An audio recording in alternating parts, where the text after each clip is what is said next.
チボです。エジプト・トルコの旅が終わり、アラブ首長国連邦はアブダビに向かっています。アブダビでのトランジットは約10時間ほど時間があったので、サクッと観光します。私は以前にシェイク・ザイード・グランドモスクには訪問済みのため、今回は大統領官邸のカスル・アル・ワタンに行きます。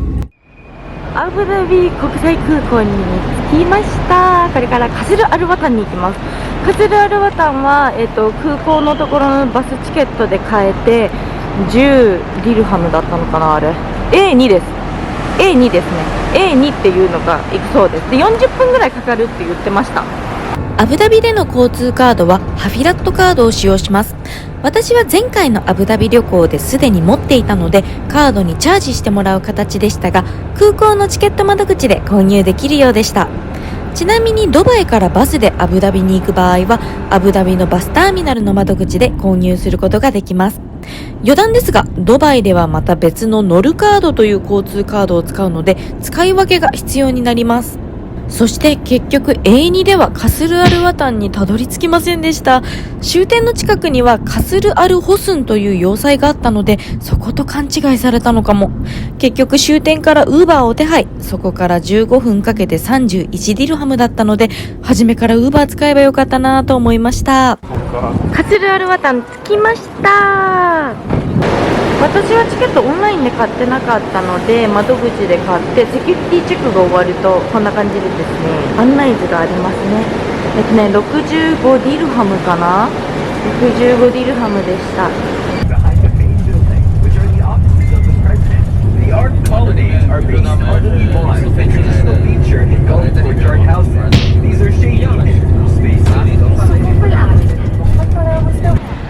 カスル・ワタン着きました。今バスで5分ぐらい乗ったんですかね。めちゃくちゃ綺麗じゃないですか。すごい真っ白、綺麗。カスル・アル・ワタンとは2017年に完成したアラブ首長国連邦の大統領宮殿です。2019年に一般公開されてからはアブダビ屈指の観光スポットとなっています。白い花崗岩と石灰岩でできた美しい白い宮殿は複雑なデザインと華やかな装飾が施されています。直径37メートルのドーム、35万個のクリスタルを使用したシャンデリアなど豪華絢爛という言葉がぴったりなしつらえです。大広間を中央に東と西の2つの塔に分かれています。東の塔には知識の家と呼ばれる工芸品や贈答品を保管される場所があります。またアラブ首長国連邦の文化、社会、政治の歴史を記録した5万冊以上の書籍を備えた図書館があります。西棟には公的な目的で使用されるホールがあります。そこには国際機関の首脳会議が開かれる会議室や晩餐会が開かれる部屋などがあります。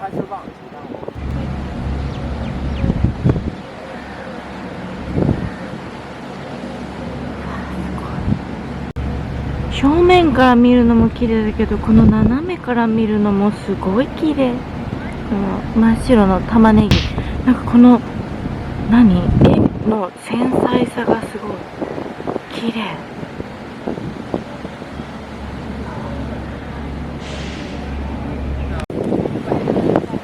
あ、眩しい。うわー、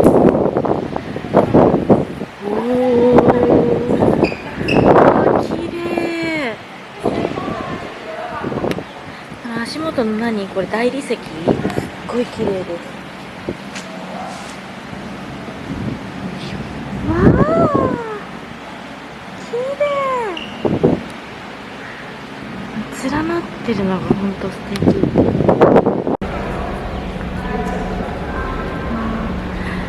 伝わるかな。この人の大きさと比較してみてほしいんですけど、天井すごい高いし、すごいな。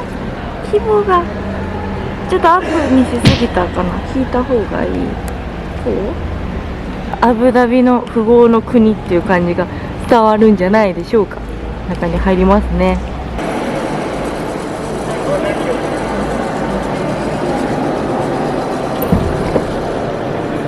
中に入った瞬間に広がっているのはこんな素敵な空間です。すごい、一面ゴールド。マジですごい。豪華度で言ったらこれはシェイク・ザ・イード超えちゃうんじゃないかというぐらい豪華ですね。本当にもう何と言っていいかわからないぐらいめちゃくちゃ豪華。まずはエントランス部分を端から端まで堪能しましょう。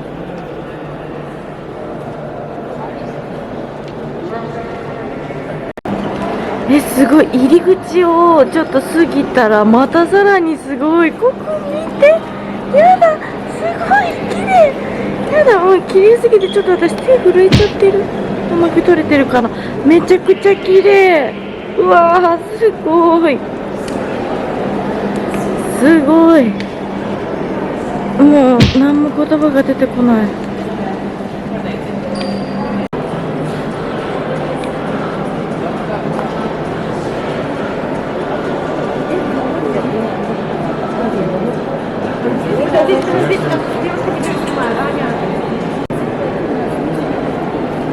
うわー、すごい綺麗。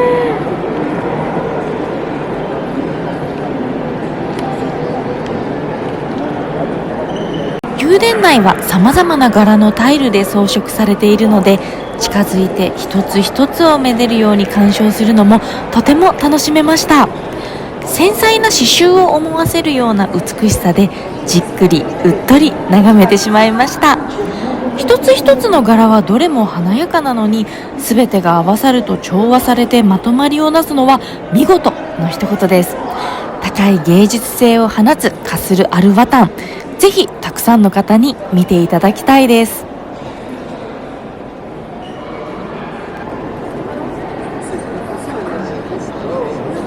宝石箱みたい。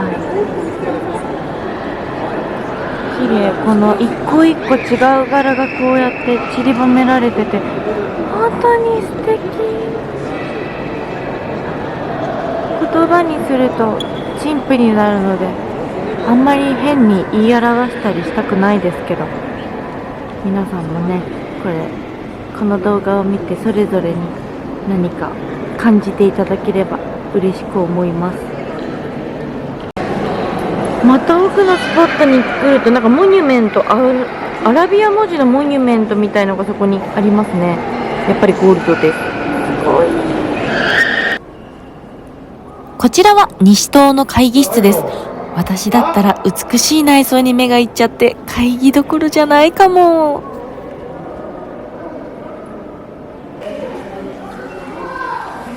ここは図書館だそうです。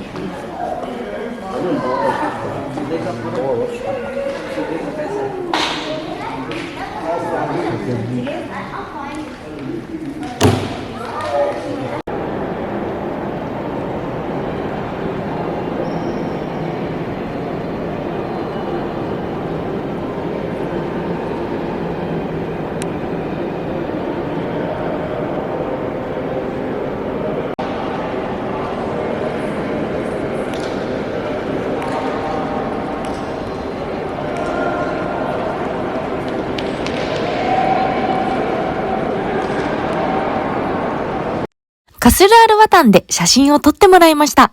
豪華な宮殿に不釣り合いなほどに私の格好が貧乏くさいですね。このように鏡を使って自撮りなんかもしてみました。万華鏡みたいで面白かったです。当初の予定では次にルーブル・アブダビにも行く予定でしたが、予定よりも時間が押していて、まあ行けるけどちょっとせかせかしてしまいそうだなという時間になっていました。美術館をせかせか回るのはあまり好きじゃないし、アブダビならまたトランジットの機会に恵まれるかもということで、お昼ご飯を食べたりゆっくり過ごすことにしました。まさに花より団子体現中のアブダビトランジットとなりました。ちなみに美術館にもカフェが併設されていましたが、お値段が高いのとサンドイッチ系だったのでやめて、以前の旅行でも行ったことのあるチェーンのアラブ料理店マルーシュさんに向かいました。以前のドバイ旅行では安いけどスッカスカのハンバーガーを食べるなんてこともあった中で、割とコスパがいいような気がして懐かしいしまた行きたいなぁと、一番近くにある店舗にウーバーで向かいました。ここでご飯を食べて腹ごしらえしようと思います。前回はお肉のピタサンドを頼んだので、今回はちょっとフムスとお肉のやつと、ラフェルを注文しました。でもシャクシューカがあったからシャクシューカ買えばよかったかなとかちょっと思っちゃった。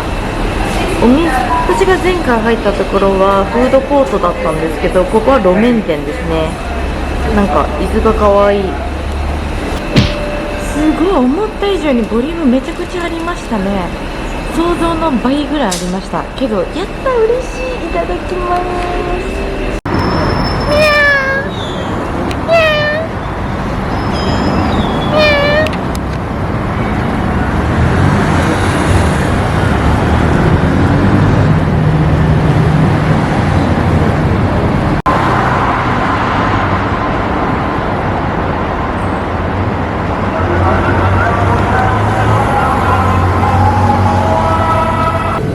今アブダビのスーパーに来たんですけど、お米バスマティライスのデザインがそれぞれに個性がいっぱいあってカラフルで可愛いですね。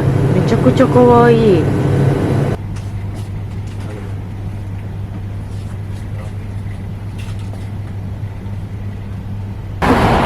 あ懐かしい。ここがアブダビのメインバスターミナルですね。マリューシュさんは、私は前回はこっちのなんかビルの中のやつ入ったんですよね。すごい、空綺麗。すごい綺麗。今ですね、ちょうど空港まで行くバスあったので、ちょうどここを通ってるみたいだったんで、ウーバーで帰ろうかとは思ったんですけど、バスで帰ろうと思います。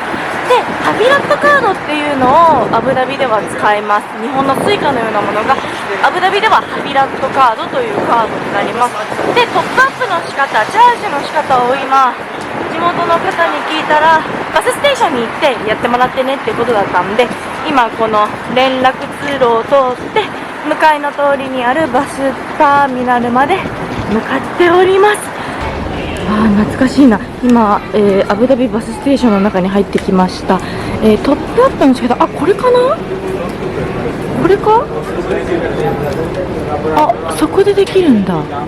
クレジットカードいけるか、いけるっぽいな。ちょっとやってみるか。ハビラットカードを置いてねと。インサートキャッシュ、キャッシュだけ、やべえ、ダメだ。キャッシュだ、機械はキャッシュだけっぽいな。